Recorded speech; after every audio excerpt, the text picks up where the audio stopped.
നബി സല്ലല്ലാഹു അലൈഹി വസല്ലമയുടെ കാലഘട്ടത്തിന്റെ മുമ്പ് ആർക്കെങ്കിലും മുഹമ്മദ് എന്ന് പേര് വെച്ചിട്ടുണ്ടോ എന്ന് ചോദിച്ചാൽ ഇല്ല എന്നാണ് പറയാ.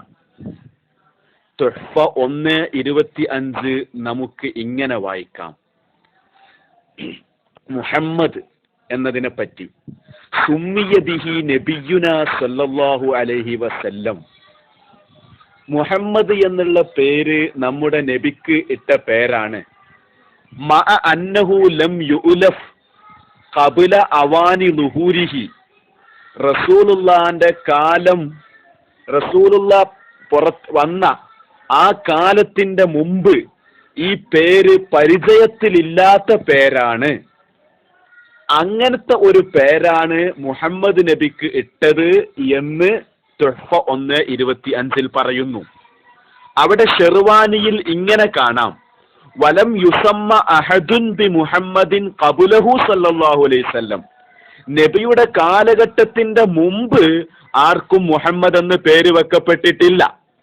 പക്ഷേ ലാക്കിൻ ലമ്മാ ഖറുബ സമനുഹു സല്ലല്ലാഹു അലൈഹി വസല്ലം, നബിയുടെ കാലം അടുത്തു വന്നപ്പോൾ വനശറ അഹ്ലുൽ കിതാബി നഅ്തഹു, മുൻ ഗ്രന്ഥങ്ങളിലുള്ള റസൂലുള്ളാഹിനെ പറ്റിയിട്ടുള്ള വിശേഷണങ്ങൾ അഹ്ലു കിതാബ് പ്രചരിപ്പിച്ചു.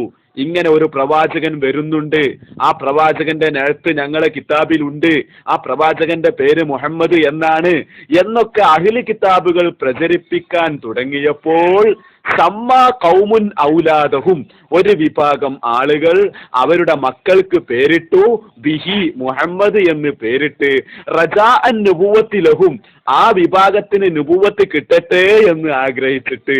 പക്ഷേ വല്ലാഹു അഅലമു ഹൈസു യജ്അലു റിസാലാത്തിഹി, ആരെയാണ് പ്രവാചകനാക്കേണ്ടത് എന്ന് അള്ളാഹുവിനാണല്ലോ അറിയുക.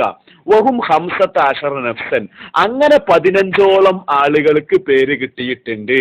ചുരുക്കത്തിൽ നബിയുടെ കാലത്തിന്റെ മുമ്പുള്ള കാലത്ത് ആർക്കും ഈ പേരില്ല.